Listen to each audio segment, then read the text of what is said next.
மீசான் டிவியின் தமிழ் பேசும் உறவுகளை அன்போடு வரவேற்றுக் கொள்கிறோம். சசி வீரவன்சவைக்கு 2 ஆண்டுகள் கடூழிய சிறை தண்டனையை மேல் நீதிமன்றம் உறுதிப்படுத்தியது பெரும் பரபரப்பை ஏற்படுத்தியிருக்கு. மிக பெரும் குழப்பத்திலும் மச்சத்திலும் விமல் வீரவன்ச. ஈரான் அமெரிக்க இடையே பரஸ்பர தாக்குதல் உச்சம் தொட்டிருக்கின்ற சூழ்நிலையில் ஈரான் புதுவகை அணுகுண்டை கண்டுபிடித்தது அமெரிக்காவுக்கு மிக பெரும் அச்சத்தை உண்டு பண்ணிருக்கு. அமெரிக்காவுடைய தாக்குதலில் இந்தியாவுடைய மாலுமிகள் பலியானது பெரும் சோகத்தை ஏற்படுத்தியிருக்கு என்ற பல்வேறு செய்திகள் தான் இன்றைய பதிவு. வாங்க வீடியோக்குள்ள போகலாம், விரிவாக பார்க்கலாம். மடியில கனம் இருந்தா வழியில பயம் இருக்கும் அப்படின்ற மாதிரி தான் விமல் வீரவன்சருடைய கதை ஆகி போச்சு. விமல் வீரவன்ச அவர்களுடைய அன்பு மனைவி சசி வீரவன்ச தாக்கல் செய்த மனுவை மேல் நீதிமன்றம் தள்ளுபடி செய்தது மட்டுமல்லாம கொழும்பு நீதவான் நீதிமன்றத்தினூடாக வழங்கப்பட்ட 2 ஆண்டுகள் கடூழிய சிறை தண்டனையையும் 1 லட்சம் ரூபாய் நட்டஈடும் அதை செலுத்த தவறினால் 6 மாத சிறை தண்டனையும் என்ற தீர்ப்பை உறுதிப்படுத்தி தீர்ப்பை வழங்கியிருக்கிறது கொழும்பு மேல் நீதிமன்றம். இந்த ஒரு செய்தியால மிக பெரும் குழப்பத்தில் இப்போது விமல் வீரவன்ச இருக்கிறாரு.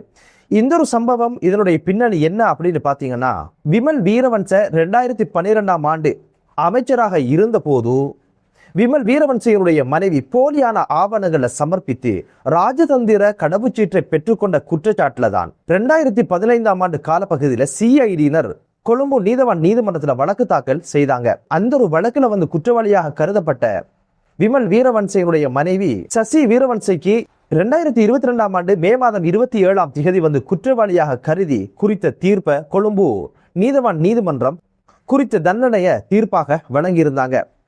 ஜெயிலுக்கு போய் 3 நாட்கள் கூட இருக்காத சூழ்நிலையில உடனடியாக இந்த ஒரு தீர்ப்பை சவாலுக்கு உட்படுத்தி மேல்முறையீடு ஒன்ற மேல் நீதிமன்றத்துல தாக்கல் செஞ்சிருந்தாங்க. இந்த வழக்கு விசாரணைக்கு எடுத்துக்கொள்வதில் காலதாமதம் ஏற்படும் என்பதனால குறித்த சேவை பெறுநருக்கு உடனடியாக பிணை வழங்கணும் அப்படின்ற கோரிக்கையை அவர்கள் சார்பாக முன்னிலையான சட்டத்தரணிகள் முன்வச்சதன் காரணமாக கொழும்பு நீதவான் நீதிமன்றத்தில் அவருக்கு பிணை கிடைத்தது. 2022ஆம் ஆண்டு மே மாதம் 30ஆம் தேதி பிணையில சசி வீரவன்ச வெளியே வந்தாங்க. இந்த ஒரு மனு குறித்த விசாரணை நேற்றைய தினம் கொழும்பு மேல் நீதிமன்றத்துல விசாரணைக்காக எடுத்துக்கொள்ளப்பட்டது.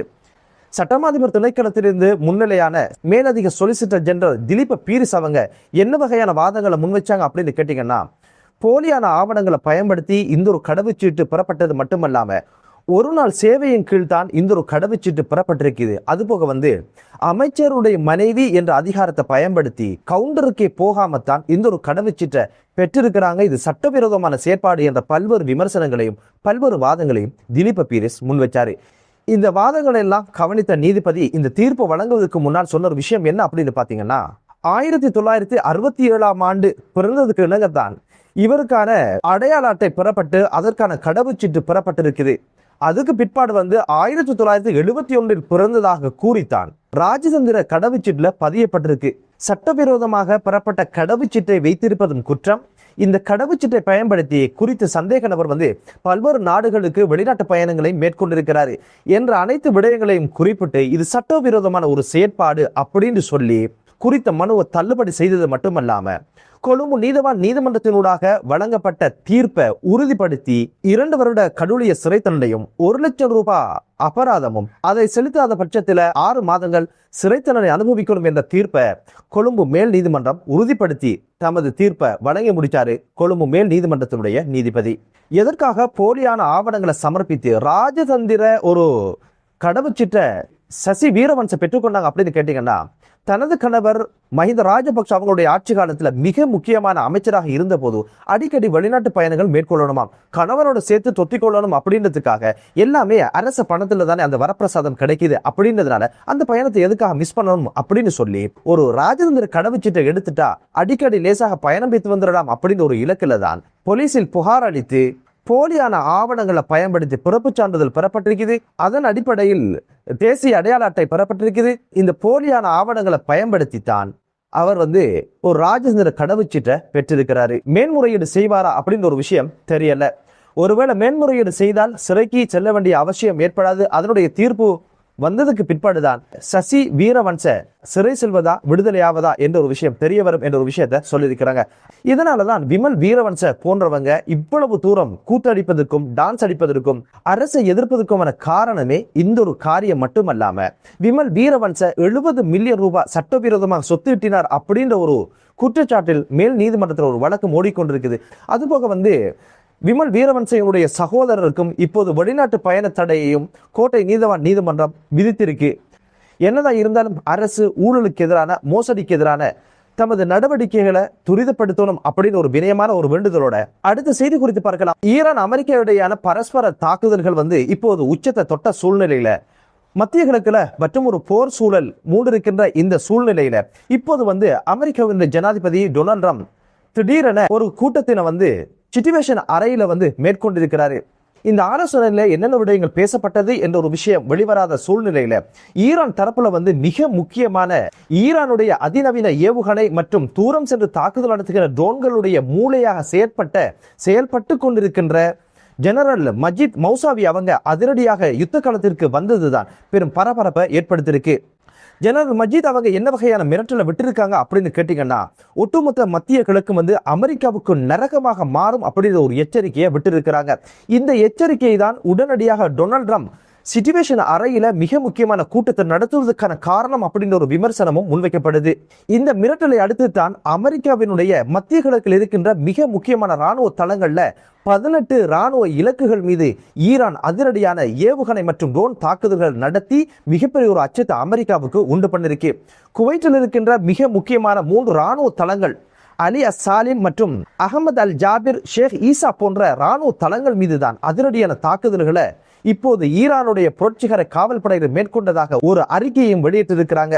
ஈரானுடைய யுக்தி என்ன அப்படின்னு பாத்தீங்கன்னா, அமெரிக்காவினுடைய ராணுவ தளங்கள் மீது தாக்குதல் நடத்துவது என்பதன் அர்த்தம் என்ன அப்படின்னு பாத்தீங்கன்னா, அதனுடைய நெட்வொர்க் அதனுடைய கட்டமைப்புகளை சிதைப்பதுதான். காரணம் என்ன அப்படின்னு பாத்தீங்கன்னா, அமெரிக்காவினுடைய போர் கப்பல் மற்றும் போர் விமானங்களுக்கு இடையிலான தொடர்பை துண்டிச்சிட்டா எதிர்காலத்தில் அமெரிக்காவினால் ஒரு பாரிய யுத்தத்துக்கு தயாராக முடியாது, ஒரு பாரிய யுத்தத்தை ஈரானுக்கு எதிராக மேற்கொள்ள முடியாது என்பதனால்தான் இப்போது மஜித் மூசாவி களத்துக்கு அதிநவீன ஏவுகணை மூலம் 3வது தாக்குதலினூடாக இந்த கட்டமைப்பெல்லாம் சிதைப்பதற்கான எச்சரிக்கையை தான் விட்டிருக்கிறார் அப்படின்ற விஷயம் தான் இப்போது உலக அரசியல்ல மிக பெரும் பேசுபொருளாக மாறியிருக்கு. ஈரான்ல 7 இலக்குகள் மீது அமெரிக்கா தாக்குதல் நடத்தியதுதான் ஈரான் அதிரடியாக விரைந்த பதில் தாக்குதல் நடத்துவதற்கான காரணமாக இருந்தது என்ற விமர்சனமும் சொல்லப்படுது. இப்படி பரஸ்பர தாக்குதலின் ஊடாக மீண்டும் யுத்தம் மூழுவதற்கான சூழல் இருப்பதான அச்சமும் இப்போது சர்வதேச அரசியல்ல சந்தேகம் வெளியிடப்பட்டிருக்கிறது, அச்சமும் வெளியிடப்பட்டிருக்கு. இப்போது ஈரான் புதிய அணுகுண்டை கண்டுபிடித்திருப்பதான செய்திதான் உலக அரசியல்ல பாரிய அளவுல பேசப்படுது. அந்த புதிய அணுகுண்டு என்ன அப்படின்னு பாத்தீங்கன்னா, அமெரிக்கா சொல்லுகின்ற ரசாயன அணுகுண்டு கிடையாது, அது ஹோர்முஸ் ஜலசந்தி என்ற ஒரு புதிய பொருளாதார அணுகுண்டை தான் இப்போது ஈரான் கண்டுபிடித்திருப்பதாகவும் உலகே பொருளாதார ரீதியாக மிரட்டுகின்ற பொருளாதார ரீதியாக நெருக்கடிக்கு உள்ளாக்கி அமெரிக்காவை பின்வாங்க செய்கின்ற ஒரு கைங்காரியத்தை தான் இப்போது ஈரான் மேற்கொள்ளுது. அதன் அடிப்படையில் தான் இப்போது ஈரான் ஹோர்முஸ் ஜலசந்தியை மூடுவதாக அறிவிச்சாங்க. ஹோர்முஸ் ஜலசந்தியை மூடி 1 மணி நேரத்துக்குள்ள இப்போது கச்சா ஒரு பெரலுடைய விலை $96 ஏறி இருக்குது. இதை 100ஆக ஆக்குவதுதான் இவர்களுடைய திட்டமாக இருப்பதான செய்தி தான் இப்போது ஈரான் பொருளாதார அணுகுண்டை கண்டுபிடித்து அதை இப்போது பயன்படுத்துது அப்படின்ற விமர்சனம் முன்வைக்கப்படுது. பணவீக்கத்தை அதிகப்படுத்துவதும் எரிபொருள் விலையை அமெரிக்காவுக்குள்ள ஏற்றுவதற்கான காரணமாக ஹோர்முஸ் ஜலசந்தியினுடைய மூடுதல் இருப்பதனால இப்போது அதிரடியாக ஈரான் பொருளாதார அணுகுண்டு என்று சொல்லப்படுகின்ற ஹோர்முஸ் ஜலசந்தியை பயன்படுத்தி தான் அமெரிக்காவுக்கு பொருளாதார ரீதியான நெருக்கடியை உண்டு பண்ண ஆரம்பிச்சிருக்காங்க. ஈரானை பழி தீர்ப்பதற்காக ஈரானிலிருந்து எண்ணெய் ஏற்றி சென்ற ஒரு கப்பல் மீது அமெரிக்கா ஒமான் கடற்பரப்பில் வச்சு தாக்குதல் நடத்தியதுல இந்தியாவினுடைய 3 மாலுமிகள் காணாமல் போய் அவர்கள் இப்போது இறந்ததான செய்தியை இப்போது இந்தியா உறுதிப்படுத்தியிருக்கு. இந்த ஒரு விஷயம் தான் இப்போது ஒட்டுமொத்த இந்தியாவில் மிகப்பெரிய ஒரு சோகத்தை உண்டு பண்ணிருக்கு. அமெரிக்காவோட குற்றச்சாட்டு என்ன அப்படின்னு பாத்தீங்கன்னா, குறித்த கப்பலுக்கு நிறுத்தும்படி எச்சரிக்கை செய்தும் அதை பொருட்படுத்தாமல் பயணித்ததன் காரணமாகத்தான் துல்லியமான ஒரு தாக்குதலை கப்பல் மீது அவங்க மேற்கொண்டதாக அறிவிச்சிருக்கிறாங்க.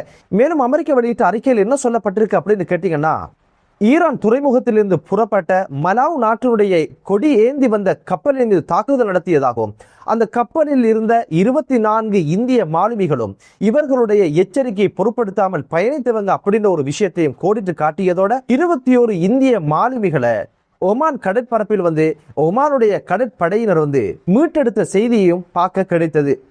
இப்படி அதிரடியாக தமது எச்சரிக்கைகளை மீறி பயணிக்கின்ற கப்பல்கள் மீதும், ஈரானுடன் உறவை வைத்திருக்கின்ற கப்பல்கள் மீதும், ஈரானிடம் எண்ணெயை வாங்குகின்ற கப்பல்கள் மீதும் அதிரடியான தாக்குதல்களை நடத்தி அமெரிக்கா மிரட்டல் விடுகின்ற இந்த சூழ்நிலையில் தான் இப்போது இந்த தாக்குதலுக்கு இலக்காகி அப்பாவி 3 இந்திய மாலுமிகள் பலியான சம்பவம் இப்போது இந்தியாவில் மிகப்பெரிய ஒரு சோகத்தை உண்டு பண்ணிருக்கு. என்னதான் இருந்தாலும் மத்திய கிழக்கு நாடுகளில் ஒரு அமைதியான சூழல் உருவாகட்டும் என்ற ஒரு பிரார்த்தனையோடு மற்றொரு காணொலியிலே உங்கள் அனைவரையும் சந்திக்கும் வரை விடைபெறுகிறேன். நன்றி.